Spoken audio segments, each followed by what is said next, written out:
Alright, so for the second example, we're going to take a look at the rational zero test. And the rational zero test gives us all the possible rational answers that could show up. It's not going to tell us the actual answers, just the ones that could be an answer, the possible answers. It's a really simple formula. We just divide two numbers, or two sets of numbers, and so P is all the factors of our trailing term, the last thing. Q is all the factors of our leading term. So for instance, let me give you an example. If we had this, 5x squared plus 7x minus 9.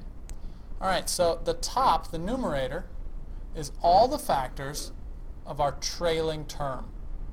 1 and 9, 3 times 3. Those are all the ways to multiply to 9. 1, 3, and 9. Those are all our factors. The denominator is all the factors of our leading term, 5. The only way to multiply to 5 is 1 times 5. And all of our answers have two options, the positive and the negative. So from here, there's a lot of different options. 1 divided by 1, 1 divided by 5, or 1/5.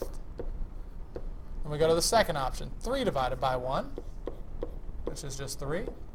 3 divided by 5, which is 3/5. We go to our third number in the top, 9. We'll go 9 divided by 1 first, which is just 9. And then we'll also have an option of 9/5. Okay, so right here I count up 1, 2, 3, 4, 5, 6 different options. They're both plus or minus, so that's actually 12. So there's 12 possible places that this graph could cross the x-axis at a rational number. Now, just a refresher on rational numbers are numbers that have fractional answers or are integers. Okay? They don't go on forever. So for instance, if I have this 0.13975 and I look at my calculator and this number just keeps going and going and doesn't repeat, there's no pattern to it, that's irrational. Don't know what it is, don't have a nice clean fraction for it, it's irrational. Okay, 9 over 5, it ends. If I go 9 divided by 5, I get 1.4. It's a fraction that stops. That's an example of a rational number. Okay, so let's go ahead and try a problem here. We'll look at the next problem, example 2. And so we'll say, let's find all the rational zeros of x cubed plus x plus 1. And I've gone ahead and put the graph of it right over here. So if you put this in our graphing calculator and looked at it, it looks like it only crosses in one place. Okay?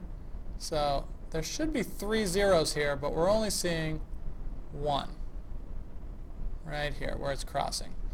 All right, and it looks like it's crossing somewhere between 0 and -1.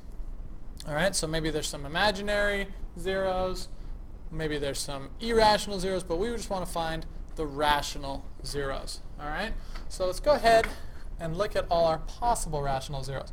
On top, we take 1 and we write down all the factors of 1. There's only one way to multiply to 1, and that's 1 times 1. So there's only one factor, the number 1. In the denominator, we look at our leading coefficient. That's 1 also. So on the bottom we have 1. 1 divided by 1 is just 1. It could be the positive or the negative.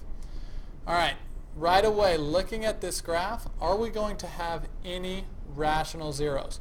No, we're not, because the only places that we could have rational zeros are at 1 and at -1.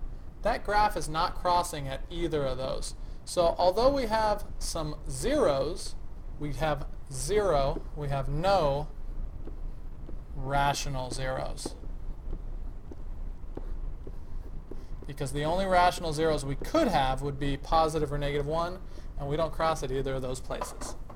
So go ahead and see if you can use this reasoning to talk about problem 15. You're going to use the rational zero test to find all the possible rational zeros and then verify that the zeros of f are contained on the list. All right, so try that first. I'll be back with the answers as soon as you press play. All right, so factors on top are the factors of 2. That's 1 and 2. Factors in the denominator are the factors of 1, which is just 1. So we have plus or minus 1 and plus or minus 2 over 1. This would be 1 over 1. So our whole list is plus or minus 1, plus or minus 2. Those are the 4 possibles. Let's go ahead and make sure that all of the places it crosses are on our list. Is positive 1 on our list? Yes, it is. Is negative 1 on our list? Yes, it is. Is negative 2 on our list? Yes, it certainly is.